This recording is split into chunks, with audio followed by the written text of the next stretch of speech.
नमस्कार श्रोताओं।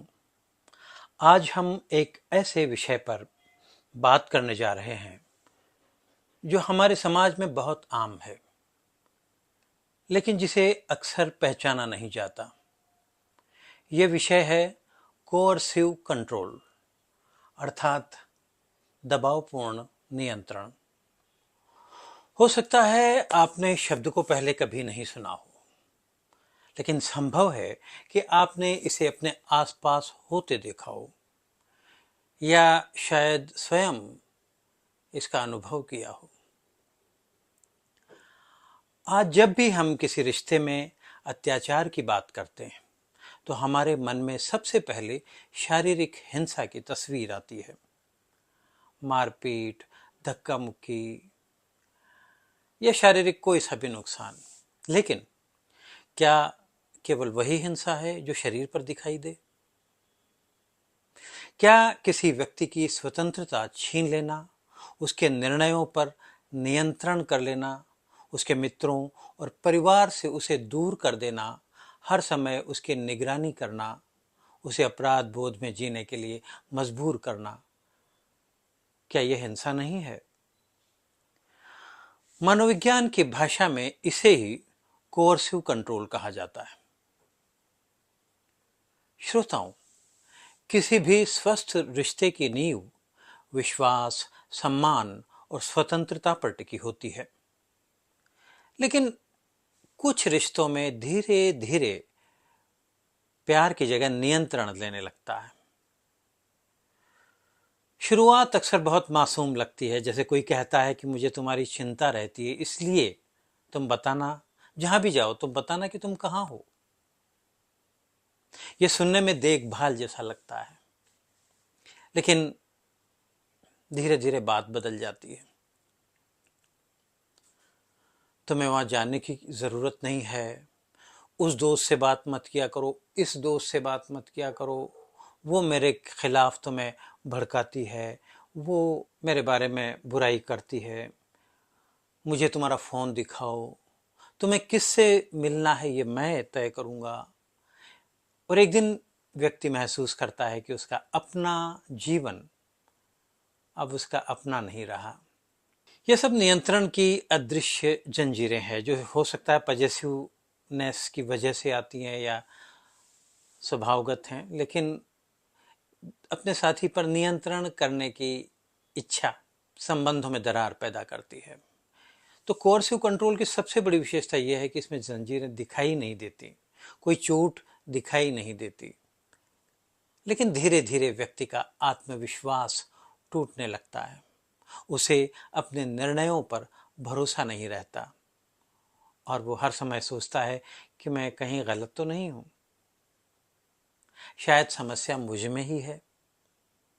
और यही वो बिंदु है जहां नियंत्रण करने वाला व्यक्ति सफल हो जाता है। इसमें अलगाव की रणनीति अपनाई जाती है। ऐसे लोग जो कोर्सिव कंट्रोल चाहते हैं वो अक्सर ये चाहते हैं कि उनका साथी केवल उन्हीं पर निर्भर रहे। जैसा कि मैंने अभी आपको बताया कि पजेसिव नेचर वाले लोग अक्सर कोर्सिव कंट्रोल करते हैं, तो इसलिए वो धीरे धीरे अपने साथी को उसके सामाजिक दायरे से काटने लगते हैं। और वो कहते हैं कि तुम्हारे दोस्त मेरे खिलाफ तुम्हें कई बातें कहते रहते हैं, या तुम्हारे परिवार वाले हमारे रिश्ते को नहीं समझते हैं, या तुम्हें मेरी ज़रूरत है, बाकी और किसी को मेरी ज़रूरत नहीं है। तो धीरे धीरे व्यक्ति अपने मित्रों, अपने रिश्तेदारों और अपने समर्थन प्रणाली जो सपोर्ट सिस्टम है उससे दूर हो जाता है। और जब व्यक्ति अकेला पड़ जाता है तब उसे नियंत्रित करना और भी ज़्यादा आसान हो जाता है। अब नियंत्रण तो कई तरीके से होता है, जैसे आर्थिक नियंत्रण, साथियों से दूर करना, वैसे सब तरीके से उसको अकेला कर देना। कई बार नियंत्रण केवल भावनात्मक नहीं होता है, ये आर्थिक भी होता है। किसी को नौकरी करने से रोकना, हर खर्च का हिसाब मांगना, पैसे तक पहुंच को सीमित कर देना, ये सब भी कोर्सिव कंट्रोल के रूप हैं, उसके प्रकार हैं। आर्थिक निर्भरता व्यक्ति को ऐसे रिश्ते में फंसा सकती है जिससे निकलना उसके लिए बेहद कठिन हो जाता है। इसके अलावा डर का माहौल भी पैदा किया जाता है। दबावपूर्ण नियंत्रण का एक महत्वपूर्ण हथियार है डर। ये डर हमेशा खुली धमकियों के रूप में नहीं आता, कभी ये चुप्पी के रूप में आता है, कभी ये गुस्से के रूप में आता है, कभी ये भावनात्मक ब्लैकमेल, इमोशनल ब्लैकमेल के रूप में आता है।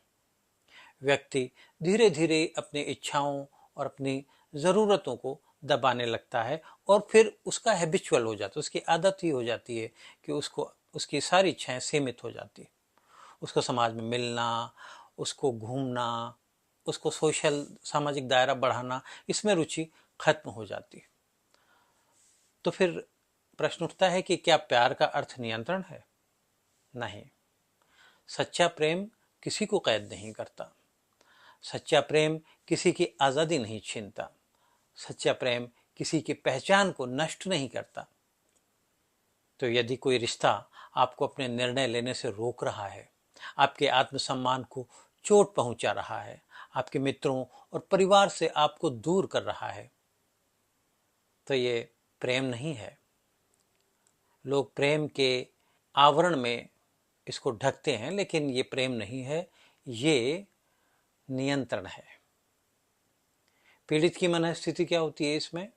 जो व्यक्ति दबाव पूर्ण नियंत्रण का शिकार होता है, वो अक्सर ये नहीं समझ पाता, समय पर नहीं समझ पाता कि उसके साथ क्या हो रहा है, क्योंकि ये प्रक्रिया बहुत धीरे धीरे होती है।